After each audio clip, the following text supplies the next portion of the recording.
మొత్తానికి మీరు research work చేశారు, స్టార్టింగ్ చాలా చేశారు దానికి సంబంధించి, అంతా బాగుంది. కానీ ఇక డైలాగుల పరంగా సినిమాలో చెప్తే క్లైమాక్స్ దాదాపు ఒక 40 minutes క్లైమాక్స్ డైలాగులు అనేవి చాలా పేలినాయండి. అంటే ప్రభాస్ పెళ్లి ప్రస్తావన రావటం ఒకటి, తర్వాత మోహన్ బాబుకిను విష్ణుకి మధ్యలో ఆ సంవాదం ఒకటి డైలాగ్స్ పరంగా. మీరు అంటే ఆ తరహాలో రాయాలని, అది రాసింది మీరేనా అనుకుంటున్నాను నేను, అది రాసింది మీరేనా? అత్యధిక శాతం నేనే రాశాను సార్. అంటే ఈ మాట చెప్పుకోవడానికి నేను చాలా ఆనందపడుతున్నాను, గర్వపడుతున్నాను. కన్నప్ప సినిమాకు సంబంధించి నాకు అత్యంత సవాలుగా నిలిచిన సన్నివేశం ఏదైనా ఉంటే మోహన్ బాబు గారు ప్రభాస్ గారి మధ్య సాగే సంభాషణ. విష్ణు గారు మొదటి నుంచి కూడా, అంటే ప్రభాస్ గారి character position, Rudra character design చేసింది ఆయనే. మీరన్న నీకు పెళ్ళయిందా అయితే తెలిసి ఉండేది కూడా విష్ణు గారి కాయినింగ్, విష్ణు గారి డైలాగ్. ఇప్పుడు నేను అనుకోండి ఒక రైటర్గా నేనేం చేస్తానంటే ప్రభాస్ గారి మీద పర్సనల్ జోక్ వేయచ్చా లేదా నేను సంశయిస్తాను.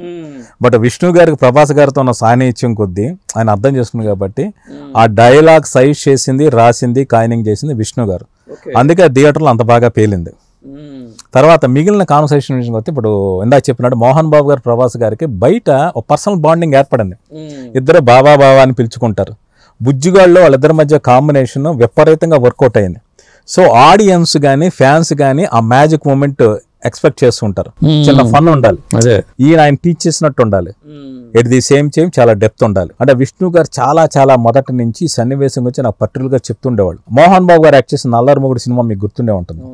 నా పాట పంచామృతం అన్న సాంగ్ ఉంటుంది మోహన్ బాబు గారికి, నగేష్ గారు శాస్త్రీయ సంగీత విద్వాంసుడు, మోహన్ బాబు గారు మామూలుగా గాయకుడు. ఈయన పాడుతున్న కొద్దీ ఆయన తగ్గి అభినందిస్తారు. నాకు ఇలాంటి కాన్ఫ్లిక్ట్ కావాలి. మోహన్ బాబు గారు పోషించిన మహాదేవ శాస్త్రి పాత్ర అగస్త్య వంశ సంజాతుడు, అంటే అగస్త్య వంశంలో పుట్టినవాడు, వాయులింగాన్ని తరతరాలుగా వంశపారంగా పూజిస్తున్న ఒక మహాభక్తుడు, అర్చకుడు.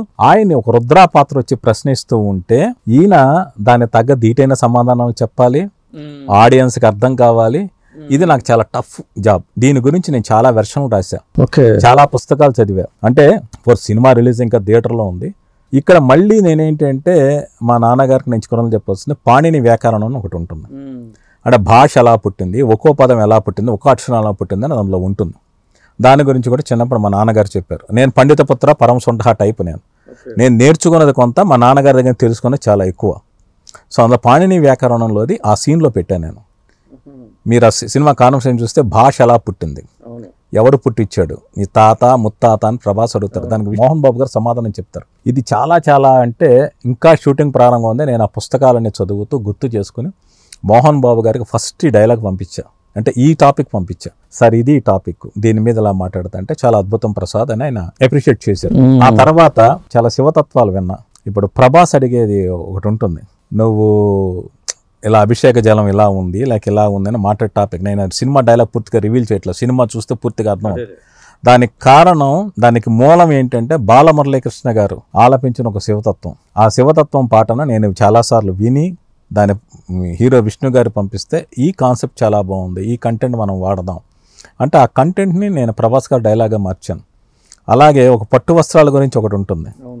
ఆ దాని గురించి నాకు ఇన్స్పిరేషన్ వేటూరు గారు రాసిన ఒక పాట, పట్టు పురుగు జన్మ ధన్యమైందమ్మా అంటే ఏదో సినిమాలో రాశారు సాంగ్, సీతాకోచిలుగా అనుకుంటా. సో ఇలాంటివన్నీ నేను చాలా చదివి ఇన్పుట్స్ తీసుకొని ఆ సీన్ రాశాను. ఆ సీన్ అనేది సినిమా మొత్తానికి చాలా టఫెస్ట్. అంటే ఒకవైపు ఈయన చాలా మహాపండితుడు, ఈయన సమాధానం చెప్పని ప్రశ్న ఉండదు, తెలియని శాస్త్రం ఉండదు. ప్రభాస్ గారి పాత్ర అడిగే వాటికి చాలా అథెంటిక్గా ఉండాలి, ఈయన సమాధానం చెప్పలేని పరిస్థితి ఉండాలి. దీని గురించి ఎంతో తెలుసుకుని కానీ ఎన్నో ఫిల్టర్ చేసుకుని కానీ రాయలేం. ఇది నాకు సినిమా మొత్తానికి చాలా టఫెస్ట్ సీన్ కింద ఫీల్ అయింది.